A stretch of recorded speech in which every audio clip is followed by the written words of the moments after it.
Okay, as I was saying, I would like to welcome everyone to the fundamentals of mixed signals and sensors. And this will cover the topics on operational amplifier, signal converters, power switching devices, and construction and operation of sensors and transducers for converting physical parameters into electrical signals and vice versa. And it aims also to provide you with an understanding on the concept of differential and operational amplifiers. It also focuses on different types of sensors and transducers and its application, as well as converting digital to analog and analog to digital signals. It has 6 modules, as you may find in the modules tab. Okay, you can find them, all the materials that you will have to check. No, okay, make sure to familiarize yourself by reading everything. Okay, before the lecture or the synchronous class, I hope that everyone has already seen the lecture. Okay, so for the course overview, this is the course overview. Okay, so it will provide you an understanding this particular course. Actually, this is wrong, no? This is not computer system organization with assembly language. Anyway, but this one is correct. Okay, so it deals with the understanding of the concept of differential and operational amplifiers, as I have read before, and it focuses on different types of sensors and transducers and its application. So the following will be the outcomes. So we have SOE, SO. Why it's two SOE here, SOB, and then you should be able to. SOE is about identifying and formulating and solving complex engineering problems, and SOB is about using techniques, skills, and modern engineering tools. So your grading system will be typically the same as it is, but according to the memo issued by TIP, you are no longer required to submit 4 items each week, no? Na-minimize na yung submission, any of the 4. That means the instructor will ask you to submit any of the 4, meaning it can be an assignment, it can be a quiz, it can be a discussion, and it can be, the other one is the communication using the inbox, no? But definitely that will not be the case. Anyway, for most of the time, I will be asking you to submit 1 quiz each week and an assignment. Okay, or sometimes I will ask you to answer the discussion. Okay, so that will be our requirement each week. For the course policies, okay, so I wasn't able to edit this because, as you all know, for those who already know me and who already enrolled in my class before, I always grade the attendance. No, it's very important to me, especially nowadays that it's only once a week that we will meet. So you need to participate. No, so as I have said in my email, if you failed to attend a class within the week, you may be left behind, no? Unless you are very wise and very intelligent to catch up with the lesson. Okay, so another thing is that aside from the attendance, you are required to participate in the discussions, no? If ever that I will be asking you to participate on the discussions, you are required. Okay, and please make sure that during the discussion, it should be on time. Okay, and for the submission of all the requirements, for example, quizzes and major exams and assignments, Late submission is not allowed according to here, no, but this is not appropriate during our time because the teacher should give considerations, no, to the students considering our environment, which is online. Some of the students do not have strong connection, so we should give you an allowance, no. So you will be allowed to submit late, no, provided that you have a valid excuse, okay. And I will not implement this number 3, no. I will not give deduction, but you will not get the, if you submit late, very late, for example, if you submit your module 1 sa midterm, module 1 ka palang nagsasubmit ka, syempre sobrang bawas ng score nun. Okay? So you are all required or encouraged to provide feedback on each module, and actually there is no project because this is a pure lecture course. Okay? So definitely yung gumawa ng ano na to, ng template ng ating module is kinopy paste niya lang sa kanyang other courses. Okay? So ayan. So okay. So going to the modules. So let's go to the modules. You will see here the policies, the resources. For the resources, see, this is not good, no? This is not a good material. So you cannot download anything. Anyway, for the references, I think there are references naman here. Okay. So you can check the book from Sergio Franco in 2015, Design with Operational Amplifiers and Analog Integrated Circuits, 4th edition. Okay. And also from James Kang, Electric Circuits, 2018, and other supplemental materials are also provided here. Alright? So, only, so marami na pala kanina, ang nabasa ko lang kanina ay si Jonel Panotes, no? I would like you to write in the let's get acquainted, no? So in the modules, you will see that in the beginning. So, nakalagay dyan, let's get acquainted. Okay? So, makikita nyo dyan yung mga kaklase ninyo na nag-write up na. So, I would love to read this later na lang siguro, no? Because we should maximize the allowed time given to us. We only have until 1:30 to finish our lecture. And hopefully, before 1:30 matapos tayo. Okay? So, I will also be giving a break every after an hour. No? So, lagi tayo may break. So, we have a 5-minute or a 10-minute break after 1 hour. Okay? So, remind me to have a break. Okay? So, if in case na nakakalimutan kong mag-break tayo. Okay? And then, I will not discuss the mission and vision. So, I think okay naman na to. About your instructor, for those who do not know me, so I am Engineer Jonathan Tylar. Okay? I am teaching in TIPQC since 2015. So, I am already 5 years old in TIP. Okay, I took up the same program with you, but before we call it BS COE, no, not CPE.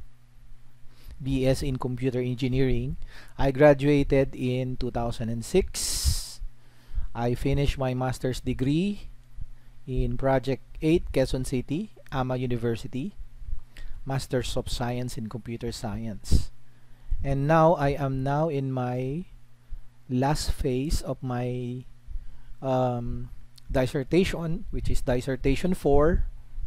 Kasi sa Doctor of Engineering merong 4 na dissertation, no? Dissertation 1, dissertation 2, dissertation 3, and dissertation 4. Dissertation 4 is the final defense.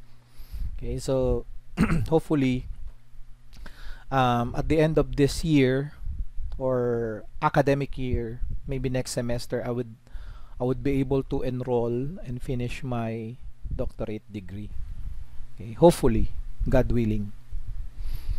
Anyway, so let's go and proceed with our intended learning outcomes and topics for this week, and that so I can start with the lecture.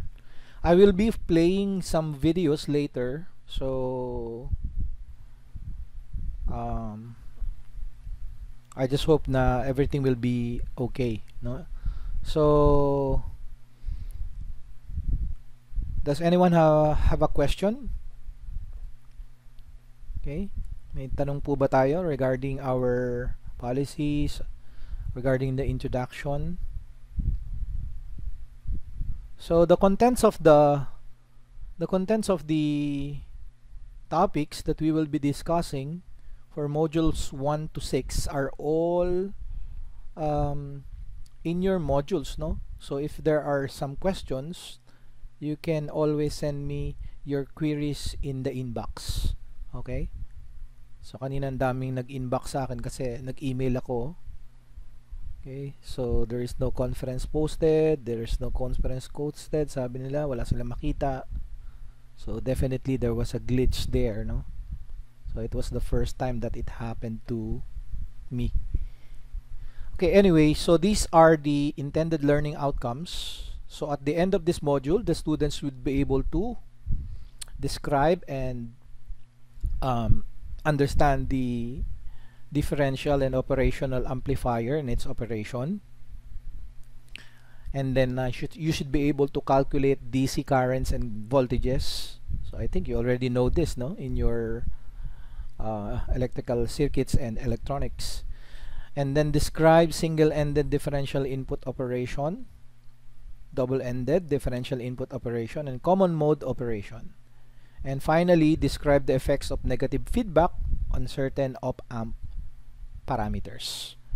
Alright, so the topics will cover it will cover the differential amplifier and the operational amplifiers. Alright, so I think we can proceed now. Let me open the PowerPoint presentation.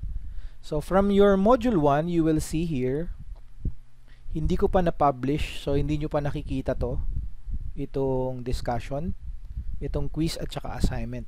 So ang balak ko, wag ko nang ibigay sa inyo to since nito lang naman ang pwedeng ibigay sa inyo para medyo maluwag yung inyong week, no?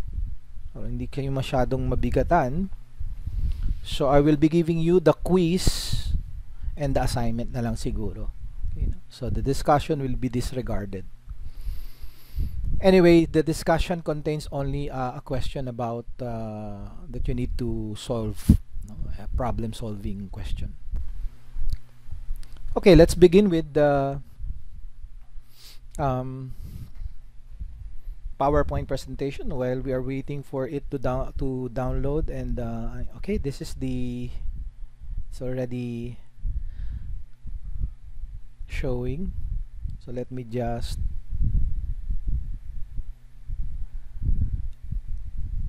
enter the full screen. Okay, and then maximize. Alright, so let's begin, no? So to give you a background on differential amplifiers, okay, always remember that every time that the instructor discusses the topic intended for the day for your synchronous classes, do not rely always on your instructor. So there should also an effort on your part on how to maximize learning. And that means do not rely on your instructors, but always rely on yourself also, no? Do not rely on your classmates, because kapag nag-apply kayo someday ng trabaho, hindi naman you cannot rely on anyone, no, but yourself. So ngayon pa lang magsanay na kayo na to be self-reliant, no? Yung kaya nyong gawin lahat, no? It's not wrong to ask something, to ask some questions to your professors or instructors, and also to your classmates, to your friends, but do not let them copy your solutions, your answers, and you should not allow yourself to do the same. Okay? So that is my advice for the day. Okay? My word for the day is try to become self-reliant. No? Rely on yourself, because there is no one to rely to the moment you step in the real world but yourself. Okay? So, okay, right now you are still relying on your instructor, but I will be your guide only, no? Not everything I know how to teach, no? Especially, I have to admit, for this particular course, which is intended for at least an ECE or an EE instructor. This should be taught by an EE or an ECE instructor, because ang focus kasi naming mga CPE is not on electronics and not on electrical circuits, no? So our focus is on hardware and software. Okay, so maybe in networking and programming, etc., etc., no? This is not our focus, so you may find some flaws in my discussions, because actually this is the first time that I'm going to teach this course. And during my time when I was in college, wala akong mixed signals and sensors. So I am just relying on the material that was given to me, and I will try my best to give you the most possible explanation, no? So if there are some questions that you might find that I wasn't able to address, then maybe you can search it on the internet, and then you can find yourself the solution to your question. Anyway, so this is the module 1, CPE 017. Our course is about mixed signals and sensors, and we will begin with the topic on differential amplifiers. Alright, so you have seen the intended learning outcome. That's why I did not put it here. Okay, let's begin with discussing about operational amplifiers. Now, before we discuss the differential amplifiers, let's discuss first the operational amplifiers. So this is the symbol, as you can see from the image here. This is a symbol for an operational amplifier, no?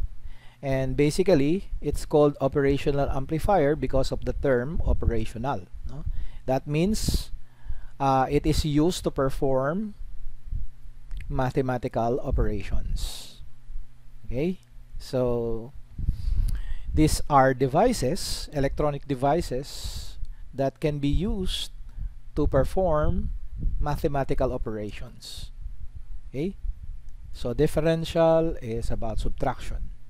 Okay, and then it's a type of amplifier that has a very high voltage gain, no? Ano ba ibig sabihin ng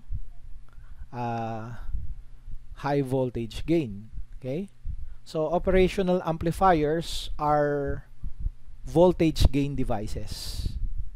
Okay, so anong ibig sabihin nun?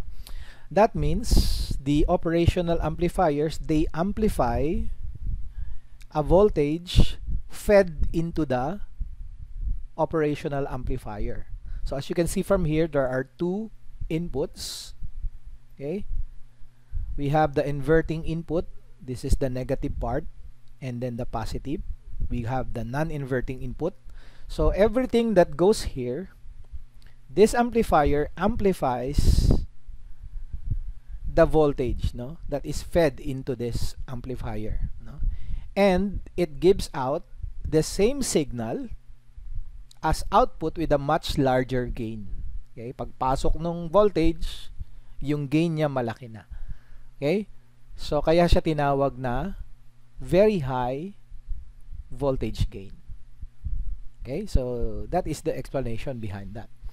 Also, this is the type of uh, amplifier or operational amplifier that has a very high input impedance, no? So what is the meaning of high impedance? It means that the circuit, okay, the circuit, for example, it provides little power on the signal, no? So when it comes to providing power, it only provides little, very little power. That's why it's called high impedance. When we talk about low impedance, it means that the circuit draws or provides more power. So that's the other way around, no? So since it's this device, it is also an amplifier that has a very high input impedance and a very low output impedance. Therefore, so that means this device, okay, it provides little power and also has a tendency to provide high power, okay, or more power on the signal, as long as the output impedance of the signal is lower, okay, than the input impedance of the circuit that the signal is going into everything the signal, okay. Now so that is the explanation behind that. And finally, another definition or another characteristic of an operational amplifier is that it provides good rejection of common mode signal, okay. So this good rejection of common mode signal is a ratio, okay. So it's a ratio between the input of the amplifier, okay, actually by using the condition of this common mode rejection ratio. For example, when both the input of the amplifier has same voltages, okay, then the output of the amplifier should be 0, or the amplifier should be rejecting the signal. Alright? So that's the explanation behind that. Okay? So let's proceed with the next slide. So another definitions. Okay? So operational amplifiers are also called linear devices, no? Because they have all the properties required for nearly ideal DC amplification. I'm going to discuss this one later, okay? And therefore, they use extensively in signal conditioning, filtering, or to perform mathematical operations such as adding, subtracting, integration, and differentiation. Okay. An operational amplifier is fundamentally a voltage amplifying device. Okay, remember what it amplifies. It amplifies the voltage, no? And it's designed to be used with external feedback components, no, such as resistors and capacitors between its output and output terminals. Okay, so you will see some circuit later, okay, about this, no? An example of this one. Okay, so basically nabanggit ko na rin siya kanina, but it's given here. An operational amplifier is basically a 3-terminal device, no? So we have 2 terminals in the input, okay? It consists of 2 high impedance inputs, and one of the input is called the inverting input, no? As you can see, the label is given here, okay? It's called an inverting input because of the minus sign, no? And the other input is called the non-inverting input, okay, and it's marked with a positive or plus sign, this one, okay. So in the illustration, it's called V1 and V2, okay. Now a third terminal, as you can see from here, there is a third terminal. This is another terminal, okay. It represents the operational amplifier's output, okay, which can both sink and source either a voltage or a current. So, ibig sabihin, pwede tayong maglabas ng voltage dito, pwede rin tayong maglabas ng current. Okay? So, in a linear operational amplifier, the output signal is the amplification factor, and it is usually known as amplifier gain or capital A. So, tandaan nyo tong symbol na to, no? When you see the symbol, that means it's a gain, no? Kasi yung lumalabas na output doon sa ating amplifier, the output signal, okay, that is what we call the amplification factor, and it's called the amplifier's gain, and it is represented by capital letter A. Okay, and it's multiplied by the value of the input signal depending on the nature of this input and output signals, no? Because there are many nature, no? Actually, there can be 4 different classifications. As you can see from here, we have the voltage classification, meaning voltage in, yung pumasok, voltage, yung lumabas, voltage din. Current classification, wherein ang pumasok ay current, ang lumabas ay current. Okay? Transconductance, ang pumasok ay voltage, pero ang lumabas ay current. Transresistance naman, pumasok yung current, ang lumabas ay voltage. Okay? So that's the definition of those terms. Okay? Now, the output voltage signal from an operational amplifier is the difference between the signals being applied to its 2 individual inputs, no? So as you can see from the illustration, no? I think there is a okay, so anyway, based on the illustration, so the output signal is actually the difference of these two. So you can see here the V, or the voltage difference. Okay? And that voltage difference is called Z in, no? Later I'm going to explain what this Z in is, no? Okay? Okay, so the output voltage, as I have said, is the difference between the signals being applied to its 2 individual inputs. So in other words, an operational amplifier output signal is the difference between the 2 input signal as the input stage of the operational amplifier, and is in fact a differential amplifier as shown in the next slide. So this is an example of the differential amplifier, no? So when the inputs difference are measured, no, and it enters the amplification stage of the amplifier and produces an output, the circuit will now be called a differential amplifier, which means the voltage difference present on its inverting and non-inverting inputs are considered. Okay? So this is an example of a differential amplifier. As you can see from here, we have inverting inputs VA and non-inverting inputs called VB, no? So along with it, we have voltage supplies, of course. Alright, so this is another example, no? Another representation of a differential amplifier. Where you're looking at this, we have one amplifier getting on this slide, number 8. Okay, you will see 2 amplifiers. And these 2 amplifiers are identical amplifiers, no? So we call it transistor 1 and transistor 2. So it basically form a differential amplifier with 2 inputs marked V1. So we have 2 inputs coming from V1 and V2.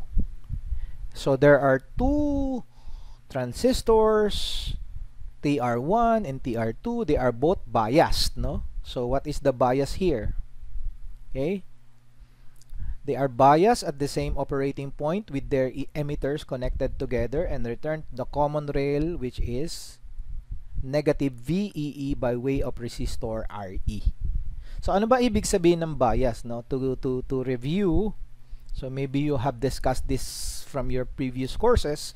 So bias means at the operating point of the device, no? So we call it the bias point. Now we can find it here, okay? So we call it bias point. Sometimes it's called the Q point, no? This is the DC voltage, no, or current at a specified terminal of an active device.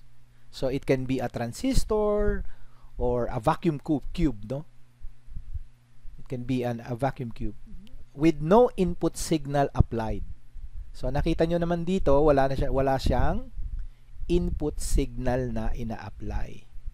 So pagka sinabi nating bias circuit, a bias circuit is a portion of the device circuit which supplies a steady current or voltage. Okay? So definitely yun yung kanyang definition. Now you will see here we have a negative VEE and a positive VCC. So ano ba ibig sabihin nito mga to? Okay? The positive VCC here, okay, is the positive voltage supply connected to the operational amplifier's positive supply pin. Okay, ito yon, no? Positive supply pin. Alright? And the negative VCC naman, okay, so ganun lang yun, no? Kabaligtaran is the negative supply voltage, okay, connected to the operational amplifier's negative supply pin. Okay? So the negative VCC can be a negative supply voltage or it might be ground or 0 volts. So actually we can bias the op-amp so it operates between a positive supply on the ground. So later maybe there is an example of that. Alright? So going to the next one. So the circuits operates from a dual supply, as I have mentioned, the negative VEE and the positive VEE, and it ensures a constant supply of voltage, no, on the positive and the negative side of the amplifier. So the voltage that appears on the output, or we call it the V out, no, this one, no, is the difference between the two input signals, okay, as the two base inputs are in anti-phase with each other. Okay, so ano ba ibig sabihin ng anti-phase? Anti-phase means magkasalungat, no? Opposing directions. Okay? So this is the V out, okay? And that V out is the difference between the two input. No? Asan ba yung input natin? Ito, V1 and V2. They are in opposing direction. Okay? When these signals enters the circuit, they are in opposing direction. As you can see naman, no, magsasalubong talaga sila. Kaya opposing direction sila. Anti-phase ang tawag doon. Kapag ka sinabing the same direction, hindi siya anti-phase. Ang tawag naman doon ay in phase. Okay? In phase naman ang tawag doon. Okay, so as the forward bias of transistor TR1 is increased, so for example, we try to give a forward bias of the transistor 1, no? Let's say we increase the signal here. The forward bias of the transistor is reduced. So pag nilaksan natin to, hihina ang forward bias ng TR2.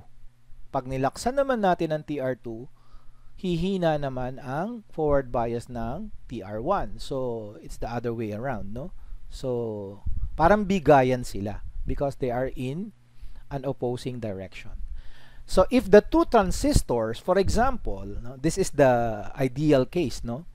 Or if they are perfectly matched, no, the current flowing through the common emitters resistor RE, no? This is the RE, no? Will remain constant. Okay? So you will find that out when you try to solve some problems regarding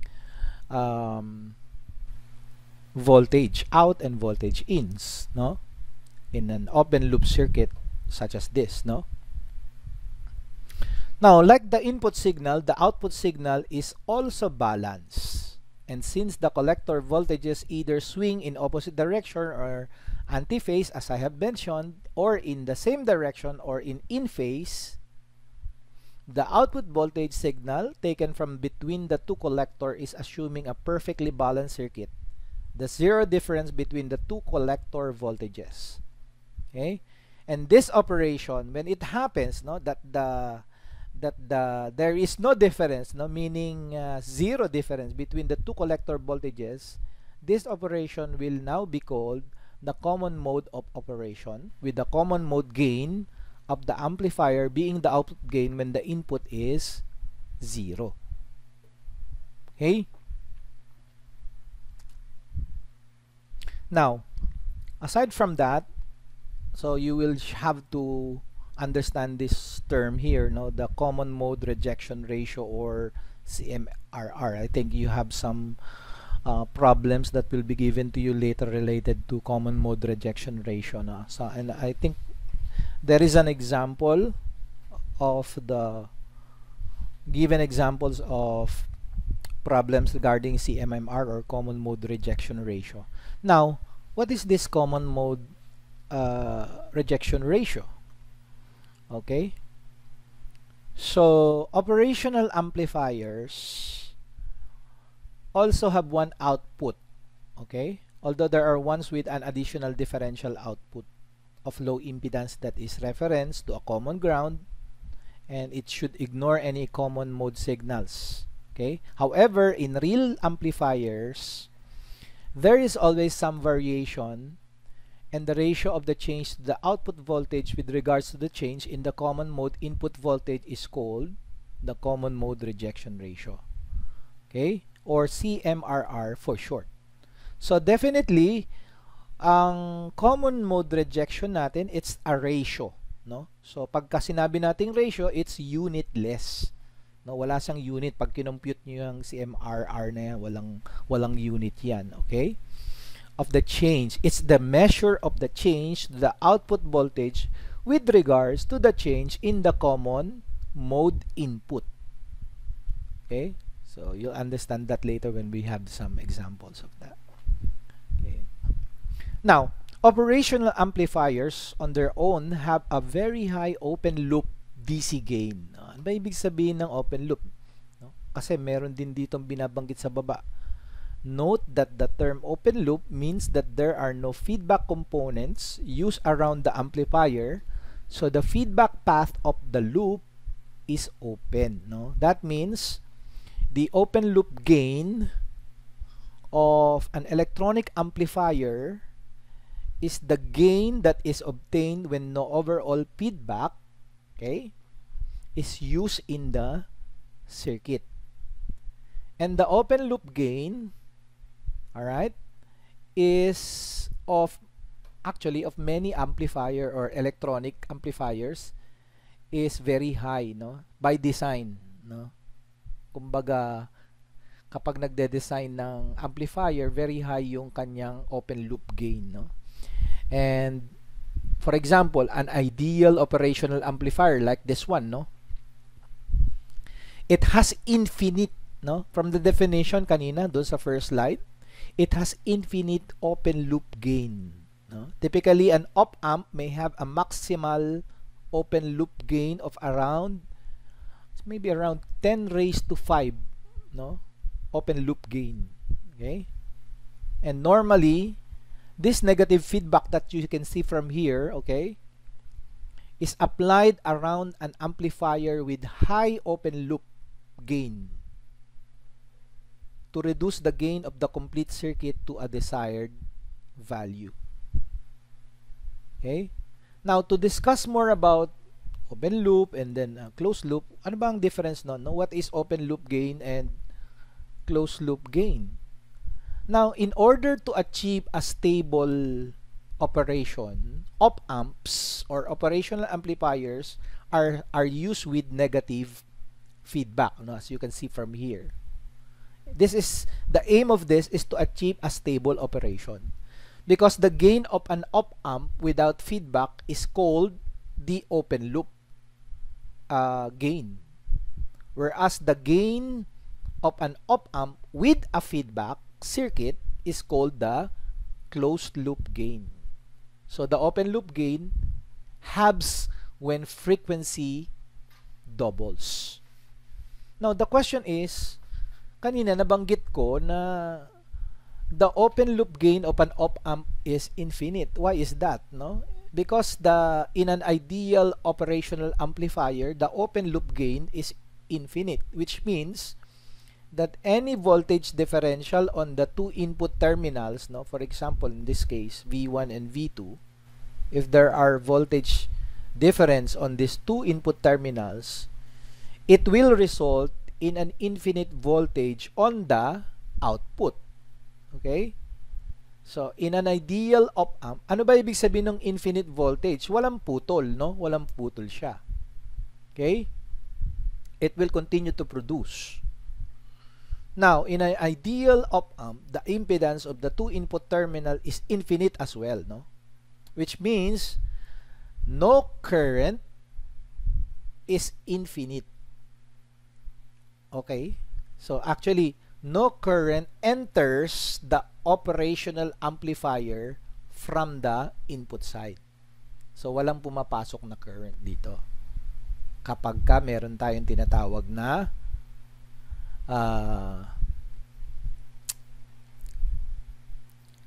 infinite open loop gain. Okay? So, that's the explanation behind that. Now, we have some symbols here.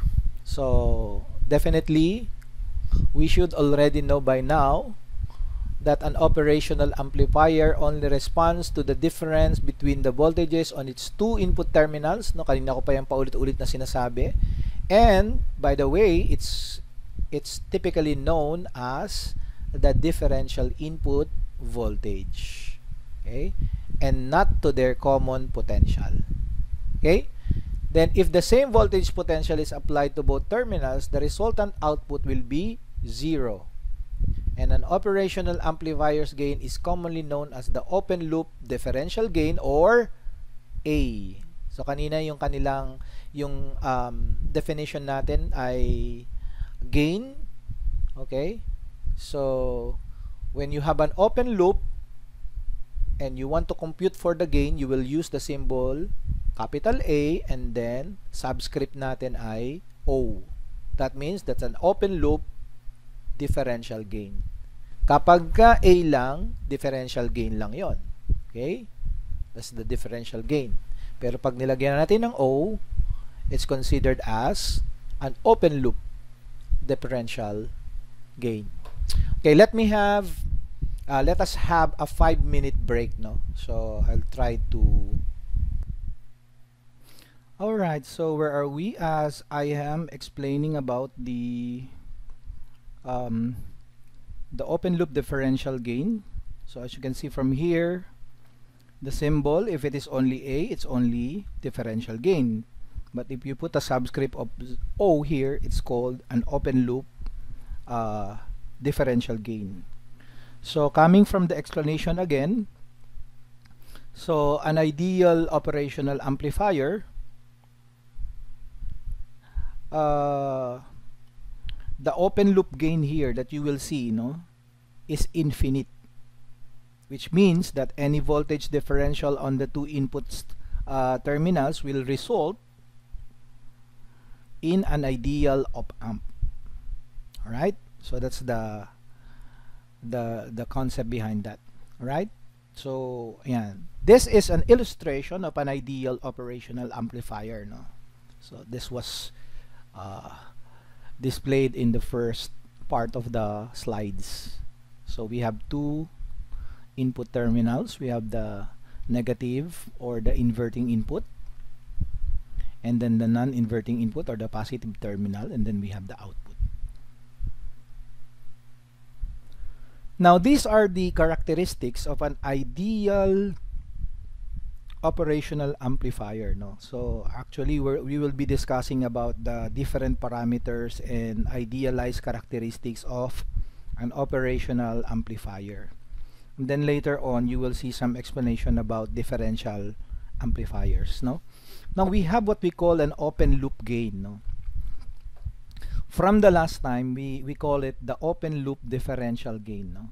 But from here, in an ideal setting, okay, so we can also use the subscript VO, meaning this is a an open loop gain, okay, an open loop gain, and the open loop gain characteristic is that it is infinite, no? What's the meaning of infinite? Okay, here it means that the main function of the op-amp is to amplify the input signal, and the more open loop gain it has, the better. That means if you have more open loop gain, mas mataas ang open loop gain natin, that means it's better. Now you will see that in a video later, no? There are some explanation of that later. Now open loop gain is the gain of the op-amp without positive or negative feedback. And for such an amplifier, the gain will be infinite, but typical range values are from 20,000 to 200,000. Okay? So you will notice that there is no unit, no, when we're talking about gain, because the gain is a ratio. Alright? So we also have, no, a while ago I'm showing you this one, no, the differential voltage counterparts, what we call the resistor, no, that this resistor is somehow related to what we call the input impedance, no? And the idealized characteristics of an operational amplifier when it comes to the input impedance, or we call the symbol is given as Z, and then we have subscripts of IN or in, no? That means that's an input impedance, no? So that is the ratio of the input voltage to input current, okay, and is assumed to be infinite to prevent any current flowing. Kasi pagka naging definite ito, no, or finite, magkakaroon ng current. Pag nagkaroon ng current, okay, magkakaroon ng problema. Okay, so any current flowing from the source supply into the amplifier's input circuitry should be zero. Okay, remember that real operational amplifiers have input leakage currents. It somehow have a current flowing, but it is very small, no, from picoamps to few milliamperes, no. These are called amperes. That's why it's called current. Okay, so remember that in an idealized operational operational amplifier, the input impedance is infinite. Now another one is the output impedance, no. Saan natin makikita siya dito? So this one, no, from this resistor you will see the output impedance. Okay, so what is the output impedance? It should be zero according to the definition. This is the idealized operational amplifier parameter. Okay, so the output impedance is assumed to be zero, acting as a perfect internal voltage source with no internal resistance, so that it can supply as much current as necessary to the load. Getting back to the illustration, yun yung makikita natin. It should supply a voltage, no? Dapat walang ano siya. Wala siyang sabi dito, wala siyang the perfect internal voltage source with no internal, wala siyang resistance, no? so that it can supply as much current as necessary to the load. Okay? And this internal resistance is effectively in series with the load.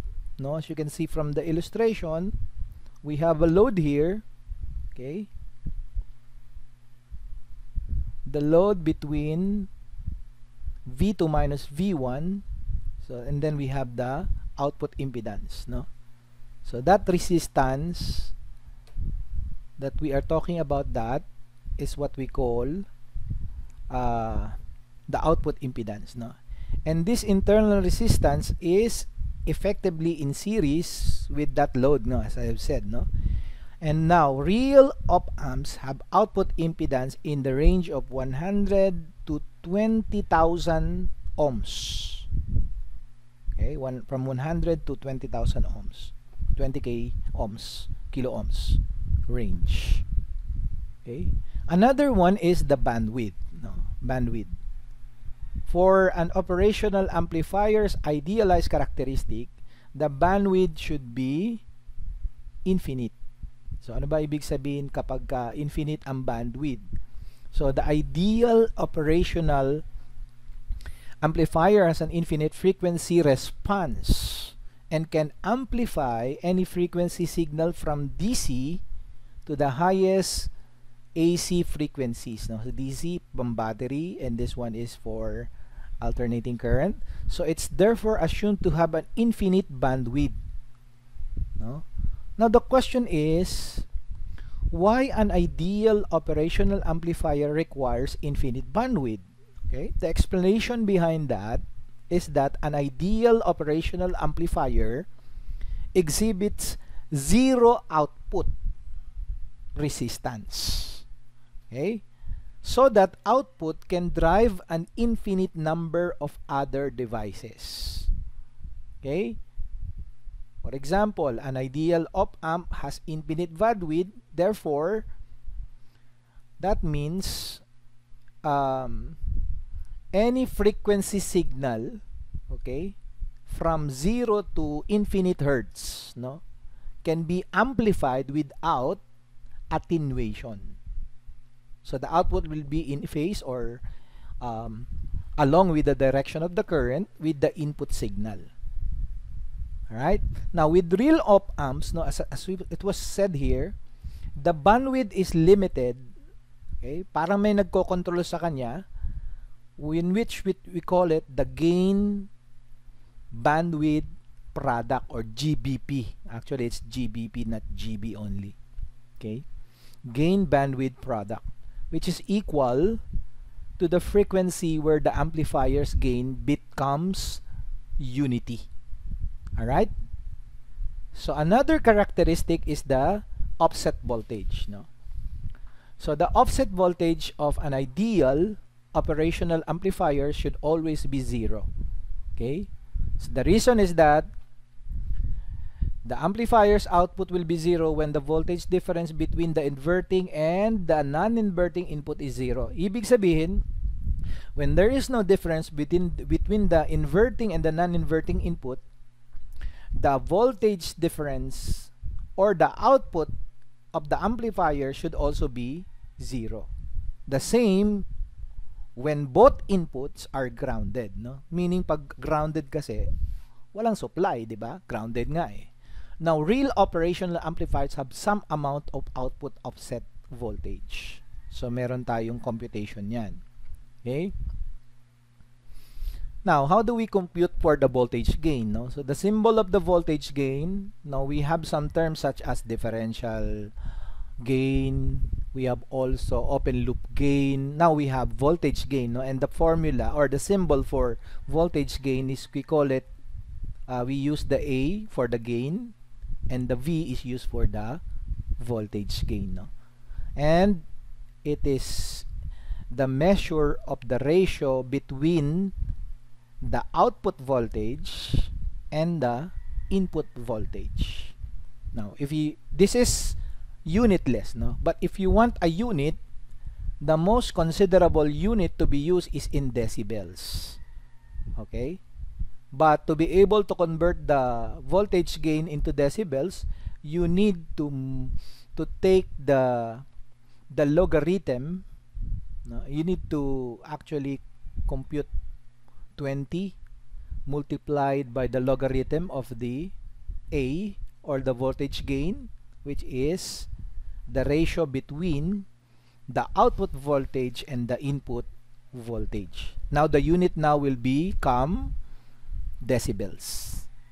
Right? Yan. Now, this is an illustration of an operational amplifier's bandwidth. No? In this case, you will see the operational bandwidth. The op-amp bandwidth is the frequency range over which the voltage gain of the amplifier is above 70.7%, or negative 3 decibels, no? Where 0 decibels is the maximum of its maximum output value as shown below. No? So you will see here we have a voltage gain in decibels. Okay, so the signal, now from this signal it is 40, no? And but from here the data point goes down, okay, by negative 3 decibels. From 40 naging 37 na lang siya. Okay, so this is an illustration. Now, why do we need to check on this? Because according to the next page, okay, we have 40 decibels as our line, no? This is the line of the voltage gain. Okay, now the negative 3B, or the 70.7 of the maximum voltage down point from the frequency response is 37 decibels, no? Taking a line across until it intersects with the GBP. Ano ba yung GBP natin kanina? Binanggit natin yan dito. Okay, yung GBP natin means, saan na nga ba yun? Okay, the gain bandwidth product. Okay, our GBP has a curve and it gives us a frequency point just above the 10 kilohertz line, about 12 to 15 kilohertz.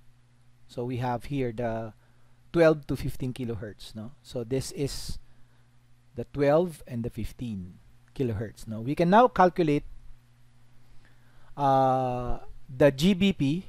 Okay, since we already know the GBP of the amplifier, in which it is 1 megahertz, so we can now calculate for the other things, no? In which case, as an example, for the operational amplifier, we have a formula here. Okay, using the formula, we get the logarithm, multiplied it by 20.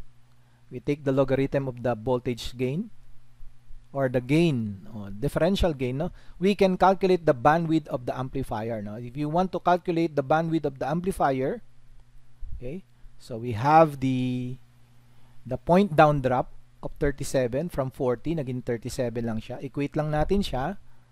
Okay, and then we compute for the we use the formula, substituting the formula, no? To be able to get the A, we need to get the anti-logarithm, no? So we need, therefore, A is equal to the anti-logarithm of 37 divided by 20, which is equal to 70.8. Now, to compute for the bandwidth should be equal to the GBP, okay, divided by the gain. Okay, so that's the bandwidth. So therefore, if we have 1 megahertz, which is 1 million, divided by 70.8, that is equal to 14,124 hertz, or 14 kilohertz. Therefore, the bandwidth of the amplifier at a gain of 40 decibels is given as 14 kilohertz, no? As predicted from the graph given. Alright? Now, if in this example number 2, if the gain of the operational amplifier was reduced by half, no? So in our first example, the gain is around 40, but this time we make it 20 decibels, no?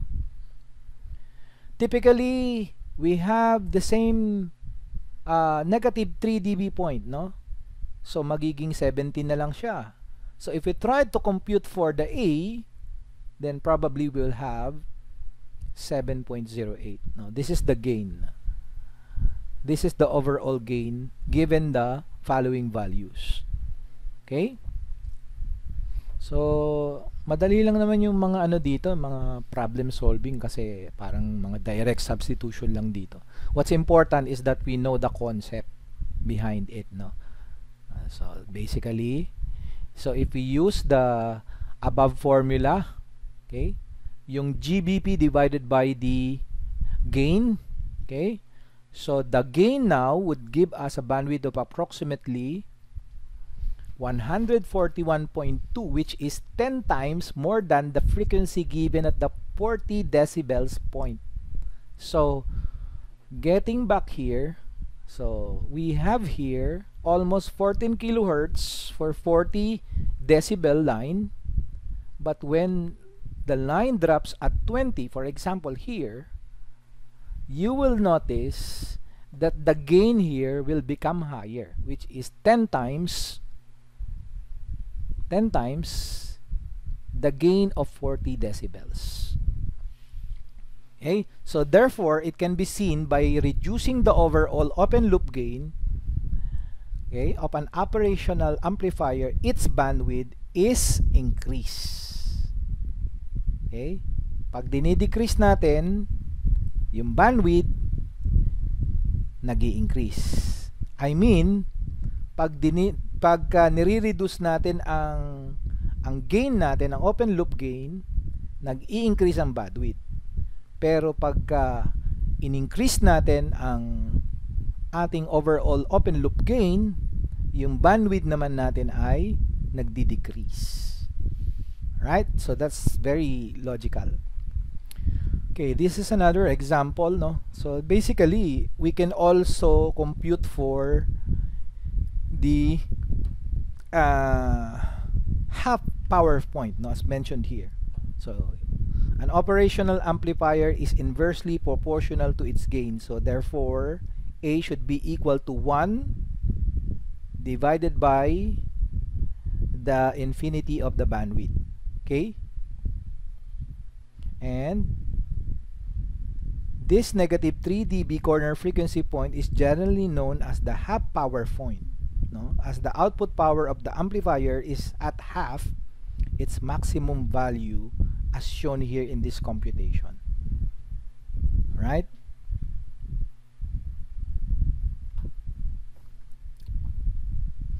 Now, going to the differential amplifiers, the characteristics of a differential amplifier, no? So tapos na tayo sa op amp, diff amp naman tayo, no? This amplifier amplifies the difference between the two input signals, okay? However, it also suppresses part of signal common to both inputs. The input is differential, but our output can either be a differential or balance, or a single-ended. Okay? You will understand that later. So this is an illustration of a differential amplifier wherein we have the output voltage is proportional to the difference of between V2 and V1. Now, how is this relationship comes, no? Bakit naging directly proportional, or what is the relationship between the voltage output and the difference between V2 and V1? So let's try to analyze this, no? Given an assumption, no, that for example we have an ideal operational amplifier here, no? An ideal operational amplifier means that the non-inverting input is equal to the inverting input, no? That means the voltage at the non-inverting is equal to the voltage at the inverting terminal. So let's say, for example, 5 volts. 5 volts din sa kabila. So this is an assumption. That assumption will make us an ideal operational amplifier. Okay? And if that is the case, no, kapag ka yung value ng inverting voltage is equal to the non-inverting terminal, then therefore there is no current that flows in the inverting and non-inverting terminals. Okay? And if that is the case, you will see that the current in resistor number 1 will be equal to the current of resistor F or RF. And therefore, it's similar that the current in resistor number 2 is equal to this resistor in the ground. Okay? So that is the case, ha? Tandaan nyo, that we're only assuming that we have an ideal operational amplifier. Okay?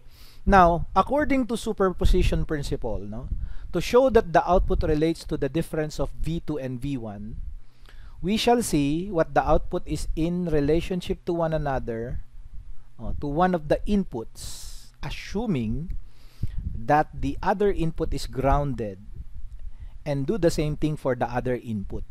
Okay? For example, what do we mean by that? Iga-ground down natin. What will be the output relationship to V1 when V2 is 0 kapag ginround natin ng V2? What is the output relationship to V2 when V1 is grounded? Alright? So far, may question po ba tayo? Tanong lang po tayo pagka meron tayong mga question. Okay? Anyway, okay, no. If that is the case, no, for example, in here, ginround natin o shinort natin yung V2, so therefore V2 now will be equal to 0. Now, what will be the formula? If this is the case, the current in resistor 1 is the same as the current in RF. Okay? Therefore, we can derive a formula in R1, V1 is equal to, since we are dealing with the current, no? So we can have the formula, okay? The voltage in this resistor can be divided by its resistance. And it can be equated into the negative voltage of output, no? Output 1 divided by the resistance of this RF. Alright? Now, okay, using this formula, we can obtain our output 1, no? This is considering V2 is equal to 0, right? So, output 1 for our voltage for output 1 will be equal to, so cross multiplication. So, definitely we have a negative value here. Negative RF multiplied by B1 divided by R1. Alright? So, that will happen. Now, if we have that one, no? So, remember this formula because we're going to, Now, considering if we try to short V1, no, let's say V1 now is equal to 0. What will now be the case? That means the non-inverting voltage, no, will be equal to V2. Okay, this is the V2, okay, multiplied by RG over the sum of R2 plus RG, okay, because they are in series. Okay, and that will be equal to V negative. Oh, B positive pala to actually. B positive to. Okay? And then V negative will be equal to the output of number 2, this one, no? V out 2 multiplied by R1, this R1, okay? And divided by the sum of R1 plus RF. So, therefore, we can, these two equations here, we can actually equate them, these two equations, alright? So, we can equate them and we can obtain the formula of V out, no? Kanina earlier, grounding or shorting V2 we can get the output for V1. Okay? And shorting V1, we can get the output for voltage 2. Okay? For this one. Alright? So, what will be the output? So, we can use this formula. Okay? So, definitely, simple lang to wag niyong pahirapan. Kapag sinort natin daw itong V2 natin, therefore, sinort natin to, magsisiro na to. Ito na lang yung gagamitin nating formula. What will be the V out? The V out will be negative RF multiplied by V1 divided by R1. Simple lang, di ba? Dito naman, pag sinort natin, ito na yung formula. So, that will be, ito medyo mahaba. That will be V2 multiplied by RG divided by R2 plus RG multiplied by R1 plus RF, or reciprocal niya, divided by R1. Alright? So, that will be the voltage out if V1 is equal to 0. Alright? So, very easy to understand. Okay? Now, if you want to compute for the V out, no? Now that you have V out 1, no? Meron na tayong V out 1, meron na rin tayong V out 2, we can now compute for V out, no? So, what will be the V out? So, the V out will be the difference between the voltage of the two, right? And this is the formula for that. So, medyo mahaba lang siya, but we can actually obtain the voltage 2 out minus voltage 1 out. No? If you have already solved for voltage 2 out and voltage out 1, isubtract mo lang siya, makukuha mo na yung V out. Now, what will be the case if R1, okay, is equal to R2 and they are also equal to R3 and RF? Okay? And they are equal to RG, for example. Actually, walang R3 nga pala to, no? Tumalito. There should not be an R3 here. If R1, R2, RF, RG, ang tawag natin dito, pag pare-pareho ang kanilang resistance, we will have a unity gain differential amplifier. Okay? So, ito yung binanggit ko kanina. V out will be equal to voltage out 2 minus voltage out 1. So, that will be the case. Alright? Now, if you want to compute for the V out, for example, if this is the case, no? When we have a what we call a unity gain differential amplifier, ano yung magiging V out natin? So, ang formulang gagamitin natin kapag pare-parehas yung values ng resistance natin sa amplifier na to will be equal to RF divided by R1 multiplied by V2 minus V1. Alright? So, that will be the case. Okay. So, this is a video that I am telling you, no? Actually, di yata nagpe-play ito dito, no? Because I converted it into a PDF. Pero meron akong PowerPoint presentation and I would like to share to you my PowerPoint presentation para ma-play ko yung okay, yung so let me just open the PowerPoint presentation. So where is my PowerPoint presentation? So here it is. Okay, so and then I will going to share my PowerPoint presentation. This is my PowerPoint presentation. Okay, nakikita na ba nila Ayan, and then I'm going to play it.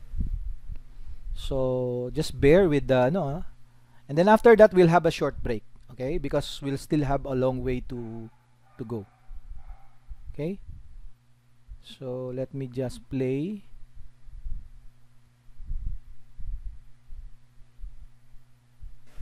Okay, today we've got another back to basics topic on the diff amp or differential amplifier, also known as a long-tailed pair or diff pair or emitter coupled pair. We'll talk about the basic characteristics. You are now muted. I'm going to avoid getting into all the math and things like that, but just kind of show the practical details of how this circuit operates and how it's used. We'll talk about its small signal behavior and its large signal behavior, as well as how current sources can be employed to help the performance of this circuit. Now, the diff pair is really a fundamental building block.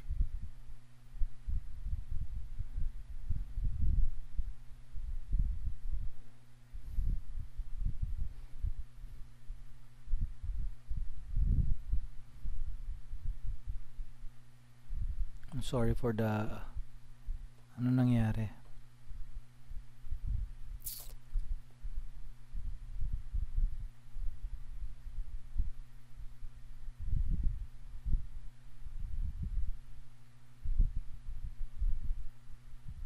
I think I'm going to share na lang the I'm going to share na lang the You are now unmuted. since nagkaroon siya ng error, I'm just going to share an external video of that one. Okay? Okay, today we've got another back to basics topic on the diff amp or differential amplifier, also known as a long-tailed pair or diff pair You are now muted. or emitter coupled pair. We'll talk about the basic characteristics. I'm going to avoid getting into all the math and things like that, but just kind of show the practical details of how this circuit operates and how it's used. We'll talk about its small signal behavior and its large signal behavior, as well as how current sources can be employed to help the performance of this circuit. Now, the diff pair is really a fundamental building block for many analog circuits, especially things like op amps and multipliers and things like that. And this is the basic configuration of a discrete diff pair. A pair of transistors, typically that are matched, emitters coupled together, a load in each of the collectors, and then a bias current or operating current, also known as the tail current, being pulled down through the emitters. Typically called a long tail because ideally you'd have a lot of voltage across this emitter resistor so that any change in common mode voltage of the inputs won't cause a large change in the tail current. But we'll talk about that in a little bit. So the real basic characteristics or basic operation of a diff pair can be thought of a couple of ways. Let's consider the case when the input voltages are equal. Okay, when the input voltages are equal and these transistors are matched, the tail current splits equally between the two transistors. So we've got an equal emitter current, thus an equal collector current, and therefore the voltage drop across each of the loads is equal as well. So that the voltages here at the two collectors are also going to be equal. Another way to think about that is that if the input voltage difference is equal to 0, the output voltage difference is also equal to 0. And it's when these input voltages start to change is when things start happening in the circuit. Now we can talk about the behavior of this circuit a number of different ways. We'll take a look at it graphically. I've got a little mechanical simulator that I'll show you, and we'll make some measurements on the bench. So let's first discuss things graphically. This graph here represents the transfer characteristics of this diff amp. Think of this axis here as the input voltage difference, Vn1 minus Vn2. So when Vn1 is equal to Vn2, then that's when this difference is 0. That represents right here in the center of the graph. And at that point, that's where the tail current splits equally between the two transistors. The voltage drop at Vout1 and Vout2 is going to be the same. So that's why these two curves cross each other. Now if Vn1 minus Vn2 starts to go positive, this voltage is higher than this voltage, more of this tail current is going to go into Q1, therefore less into Q2, right? Because the sum of the currents in this node have to be equal to 0. So therefore we'll get more of a voltage drop here, so Vout1 will drop and Vout2 will rise. Now we can see this behavior, kind of happens. And once you get to a little bit more than 100 millivolts in one direction or the other, nearly all of that tail current is going into one side and not in the other anymore. And that's the basic transfer characteristics of a diff amp. Here's my little mechanical simulator to kind of show you what's going on. So here's my diff amp, Q1, Q2, the two load resistors, the tail current here. And let's imagine that the vertical axis of this piece of paper represents volts. Okay, where I'm at 0 volts down here and at 9 volts up here at the top. So you can kind of almost think of the elevation of where these little pointers are pointing as the voltage at each of those nodes. Okay, so if VB1 is equal to VB2, they're both at the same voltage level. The collector voltages are at the same level. But if VB1 goes up, okay, then more of the current goes into Q1, dropping more voltage across R1, and this voltage drops. Less current is going into Q2, so we have a less of an IR drop across R2, and its voltage goes up. And you can see that the circuit has gain. A small change in VB1 versus VB2 can mean a large change in the difference between Vout1 and Vout2. And the same holds true going in the other direction. Now, in many applications, the input signal may be single-ended or differential, and the output may be taken from one side or the other, or as a differential signal. So you can kind of use this as a single-ended amplifier, or a single-ended to differential amplifier, or a differential input to single-ended output. It all is a matter of what you choose to use as your input voltage and your output voltage. All right, so let's make some measurements on the bench. This is the test circuit that I've got built up here on the breadboard. A couple of transistors. These are 2N2222As. Any general purpose transistor will work, and ideally they'd be from the same batch to be reasonably well matched. It's kind of tough to match them perfectly with discrete devices, but I got as close as I could get. I've got a pair of 10K resistors as our collector load resistors, and I'm using a 4.7K resistor as our tail resistor to create the tail current. And I've got set up a 9-volt power supply to bias the whole circuit up. I've got another variable power supply that's feeding both bases, okay, through 3.9K ohm resistors. And then I've also got this 33K resistor hooked up to another variable supply that I can use to vary this voltage with respect to that one. Right now I've got that disconnected. It's not in the circuit right now, so all we have is that part of this circuit to kind of show what's going on. Okay, we've got 4 multimeters here. This meter here is reading the input voltage difference, measuring essentially the voltage from here to here. Okay, and then ideally that's going to be close to 0 volts. I can see it showing just a 2 millivolt or negative 2 millivolt difference right now.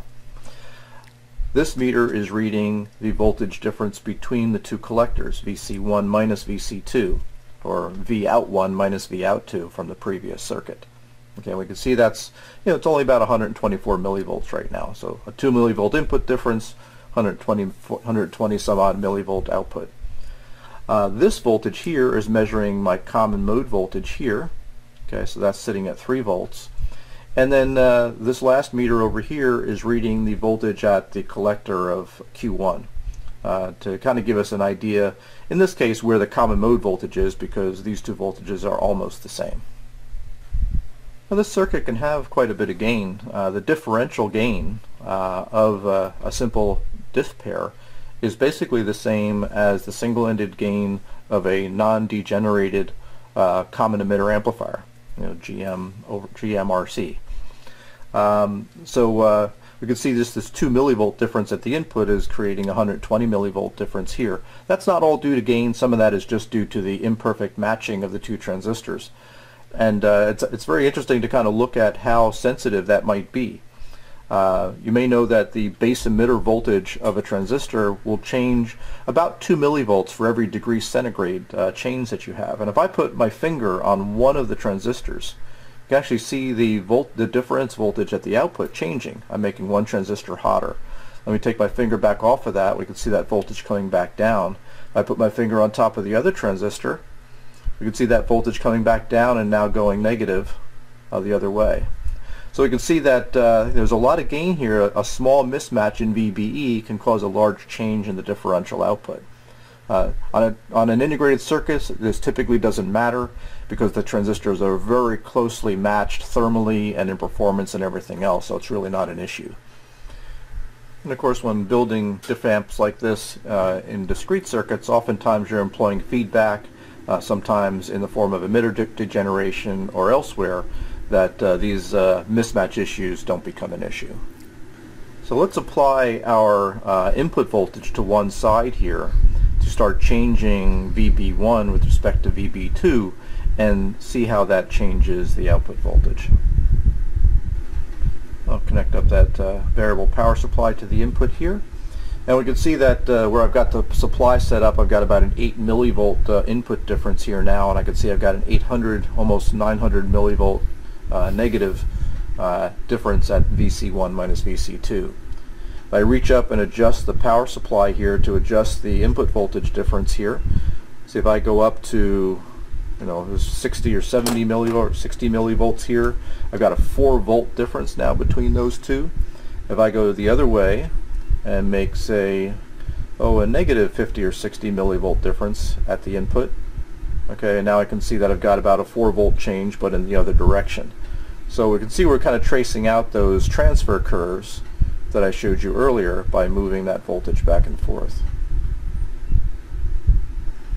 I've disconnected our input voltage here for the moment again to talk about one of the imperfect behaviors of this circuit. And that is that the output voltage, not only the common mode output voltage, but the gain is going to be a function of the input common mode. And here's why. If that common mode voltage is adjusted up or down, that changes the bias on the tail resistor and therefore changes the tail current. If the tail current changes, then the current going through the two transistors changes. That changes the transconductance and therefore changes the gain. So let's take a look at that a couple of ways. So without the input voltage turned on, let's just take a look at how the collector voltage, in this case VC1, varies if I vary the common mode. So right now the common mode voltage is sitting just about 3 volts. If I turn that down, we can see the voltage at the collector going up, right? Because as this voltage is coming down, the tail current's going down, so the voltage drop across RC1 is changing. So we can see that there's some common mode gain, if you will. The common mode output is going to be a function of the common mode voltage at the input. And for a differential amplifier, you really only want it to operate on the differential voltage and ignore or reject the common mode. So we can see that there's a common mode change with the common mode input change. But let's take a look at how the gain changes under those conditions as well. So to do that, let's put on a fixed input voltage difference. Now let's see, with a 3 volt common mode, and let's see if I get to some value here, say a 25 millivolt input difference, I've got a 2.2 volt change. So let's keep those measurements in mind. A negative 25 millivolt input difference, a plus 2.2 volt output voltage difference with a 3 volt common mode. So here now I've adjusted the common mode voltage from 3 volts down to about 2.5, 2.496 volts with that same negative 25 millivolt input difference. Instead of having 2.2 volts of difference at the output, and now I'm seeing just 1.7. So our differential gain has changed a lot because as I brought the common mode voltage down, the tail current went down, the collector currents went down, GM went down, and therefore the differential gain went down. And this is kind of an undesirable behavior. So how do we fix this? Okay, so one way to fix that behavior and get rid of the common mode problem is to introduce our friend the current source, which I talked about in the previous set of videos. So instead of having the tail current be determined just by a resistor and therefore the common mode voltage, let's replace that with a current source. So now with the current source with its very high output impedance, we'll create a constant tail current that is going to be effectively independent of whatever the emitter voltage is here, and therefore independent of whatever the common mode voltage is at the input. So since the tail current is now essentially independent or not affected by the common mode, Therefore, the current through the transistors is not affected by the common mode voltage, and therefore GM and the gain is not going to be affected by it. So therefore, as the common mode voltage moves up or down at the inputs, the voltage drop across the output loads is not going to change because the tail current isn't changing. Therefore, the gain is not going to change either. So our differential gain is not affected by a common mode, as well as the single-ended gain. So let's go take a look at that. Okay, so I still have a simple current source set up here, as I showed in the schematic from the previous set of videos. So what I'll do is I'm going to remove my little 2.2K tail resistor and take the output of my current source and tie that into the coupled emitters here to bias up the circuit. All right, so let's start off with the input voltage disconnected here. So I've got about that 2 millivolt offset that I was seeing at the input before, about a plus 130 or so millivolt output voltage difference. Here's my common mode voltage at about 2.5. The collector of transistor number 1, Q1, is sitting at 6.37. If I reach over here and change the common mode voltage, watch what happens to the difference voltage and my output voltage here. So let's go up to, so I'm even at 3.26 volts. My collector voltage didn't change. Let's go back down, 2.77, 2.5 or so. If I keep going down, 1.9. My collector voltage is not changing at all. Okay, my output voltage difference is not changing at all. So now, even with large changes in input common mode, the common mode and the collector voltage is not changing at all on our diff pair. So let's make sure that the gain is not changing either.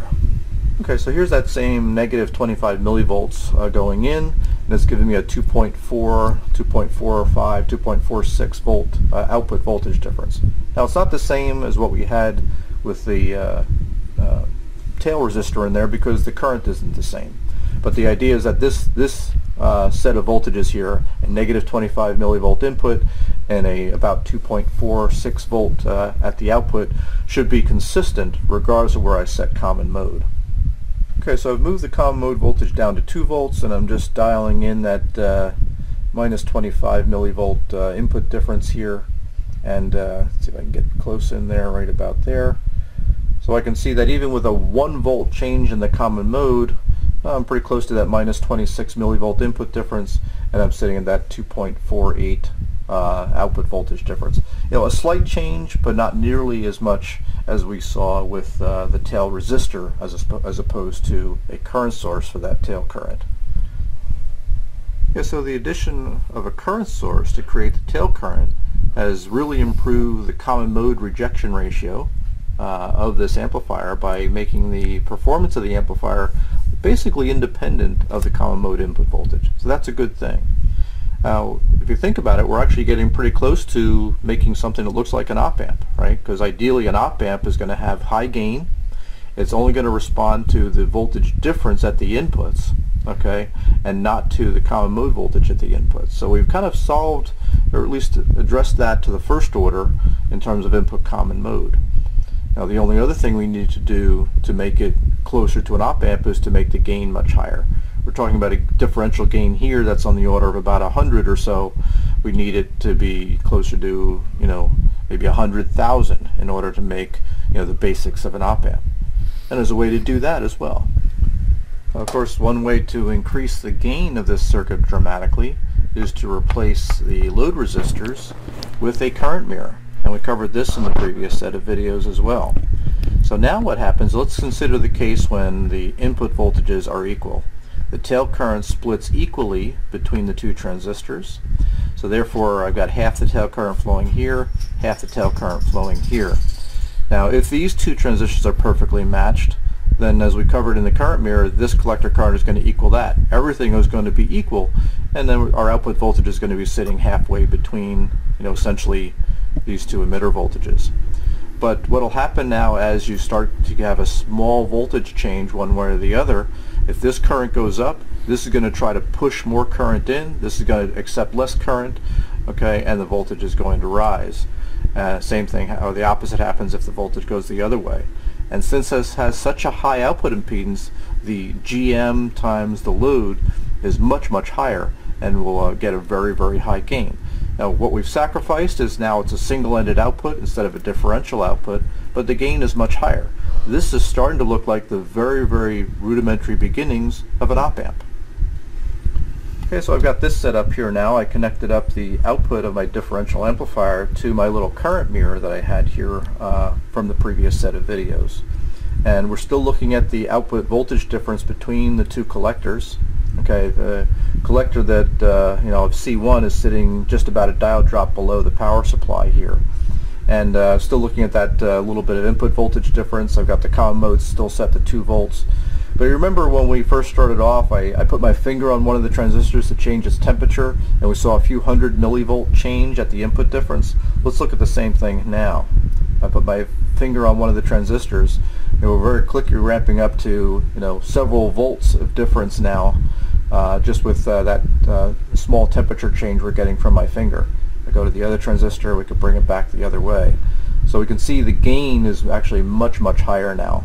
In fact, I was trying to apply my voltage here and adjust the input voltage difference to try to get the voltage to sit mid-rail, and I just couldn't do it. I just can't. The gain is so high that just a few millivolts one way or the other kind of rails the voltage difference one way or the other. And this is kind of like the open loop behavior of an op-amp. Without feedback, you're not going to make the output do anything usable. And that would be the same thing in this case here. So take a look at this circuit structure. With the current source here, with a current source here using mirrors as the load. It's called an active load. And start looking through the data sheets of the op amps you like using, and you'll start to see these structures kind of built in there. You maybe start to recognize why some of these structures are used and how they form the basics of how the op amp works. So anyway, I hope you enjoyed this video, learned a little bit about the diff amp, or emitter coupled pair, or long tail pair as it's also known, and what its basic characteristics are, what some of the failings are in terms of common mode gain and common mode rejection, how current sources can help improve that behavior, and basically give you sort of the building blocks for building things like op amps and other more sophisticated analog circuits. Thanks again for watching. Comments are always welcome, and if you like what you see, please subscribe. Give me thumbs up and things like that.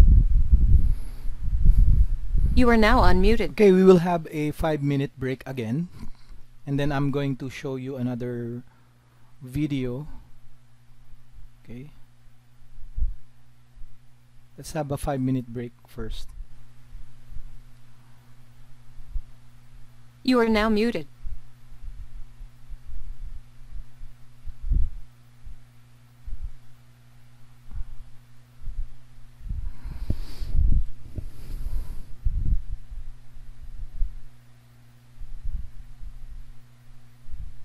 The recording, and I'm going to play the video.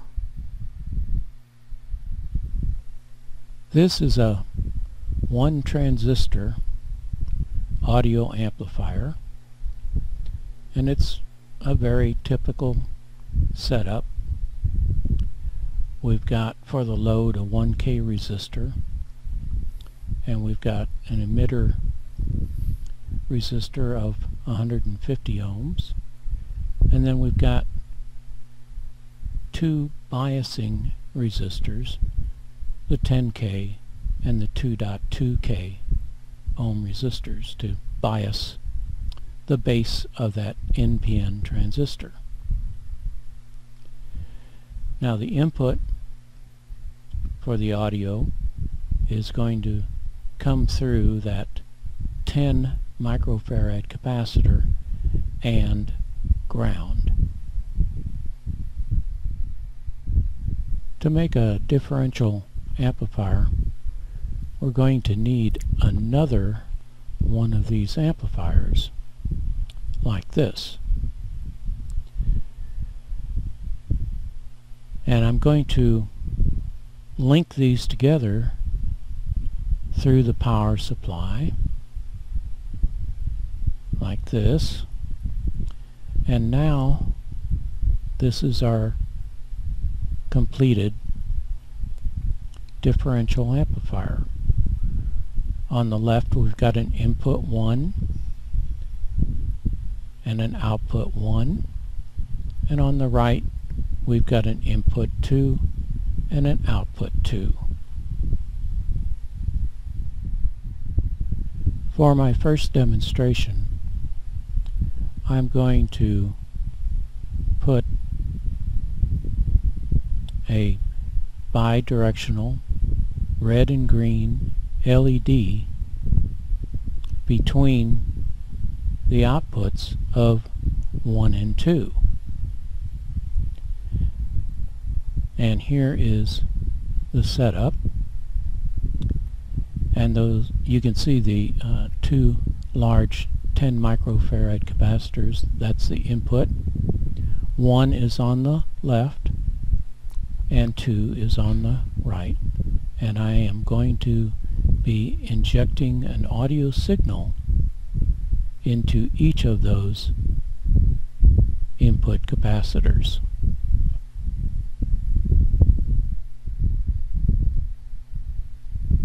Okay, signal into 1, red, signal into 2, green, back to 1, and now I'm going to short between the two inputs, and look what happens. The LED goes out, even though I'm injecting a signal. Now I'm going to lift the short, and the green will light again.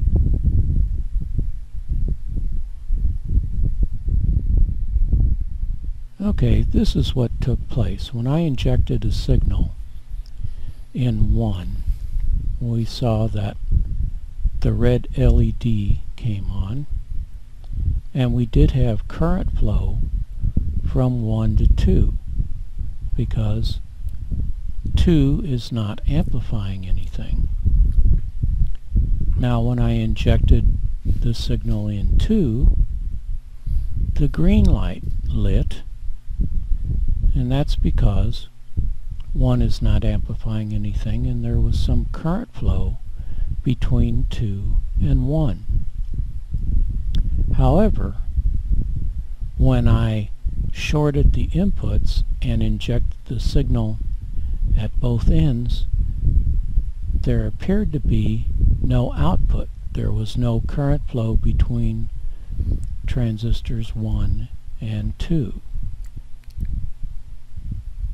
But there's a lot more going on than that, and this is going to be my next demo. I'm going to put an audio transformer between the two so we can hear what's going on, and I'm also going to take a look at the 1 and 2 outputs with an oscilloscope.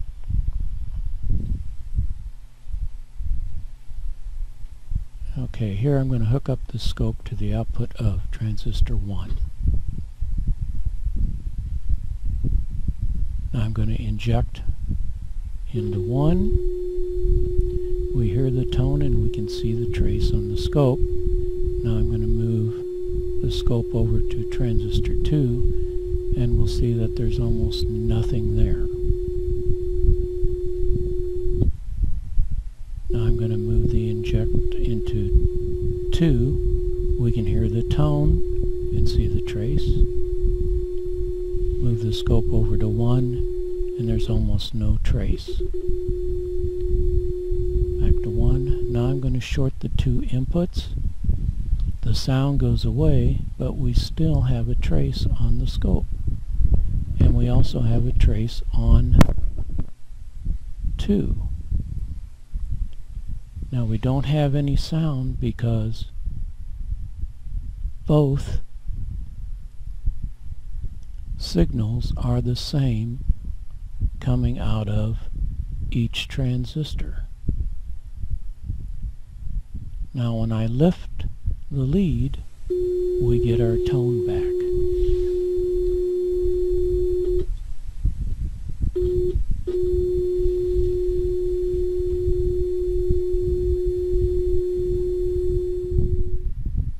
Okay, now what we just saw was when the outputs at 1 and 2 are identical, we don't hear anything because there is no difference between the signals. It's only when there is a difference, either at 1 or at 2, is when we heard the tone. There are many uses for this type of amplifier, and let me give you just one idea.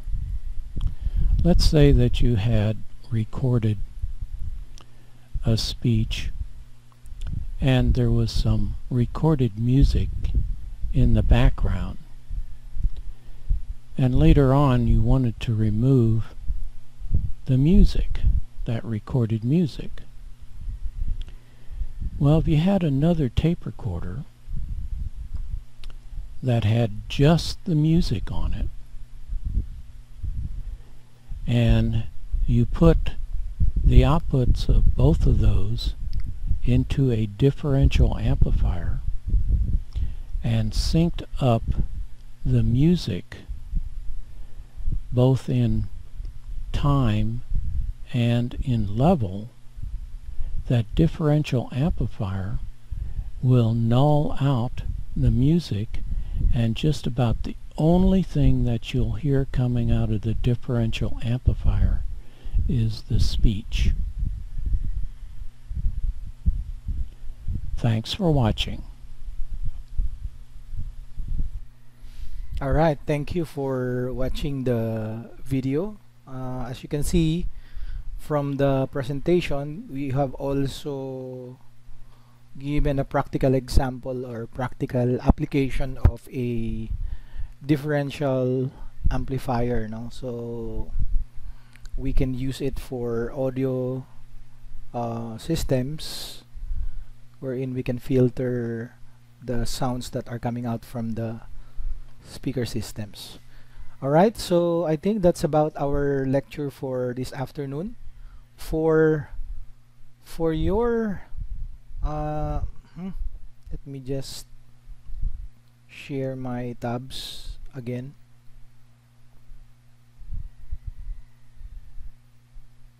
Alright, so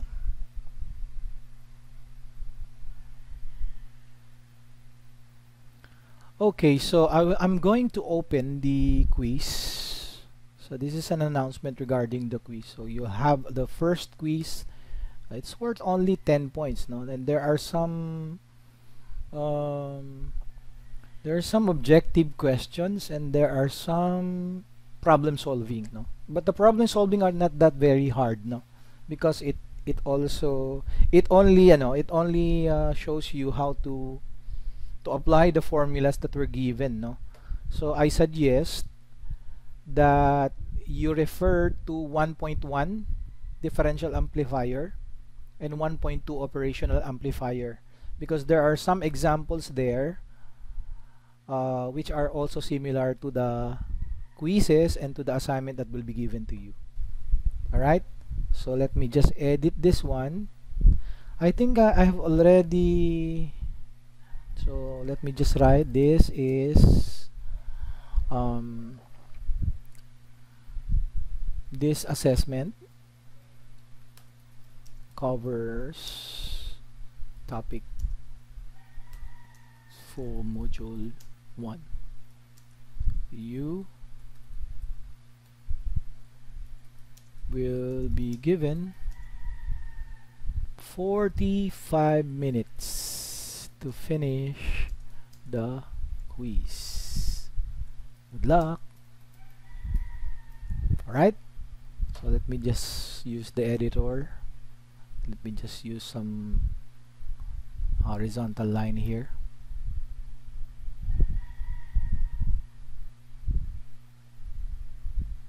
Okay, so that's it. So you'll be given a 45 minutes, and then so by the way, the schedule of the exam will be on Friday, right? So basically our schedule is every 10:30 up to 1:30 in the afternoon. Okay, so your quiz, you can take it anytime between 10 a.m. until 1:30 p.m. So that will be the due date as well. Okay, so I'm going to save and publish this one so that you can see your quiz on Friday. So remind yourself, take a note, okay, make an alarm that you have a quiz on Friday between 10 o'clock in the morning up to 1:30 in the afternoon. Alright, that is during our class. So we will not have our synchronous class, but instead I'm expecting that you will comply with the quiz. So that will be our asynchronous class. Okay, now for your assignment, this is your assignment. You will be given some questions to answer. So these are like a laboratory, no, or hands-on activity. But this is just problem solving, no. So each question is worth 5 points. So there are 3 questions. You will be solving that. There is a note here: students are advised to make it a habit to present well their reports.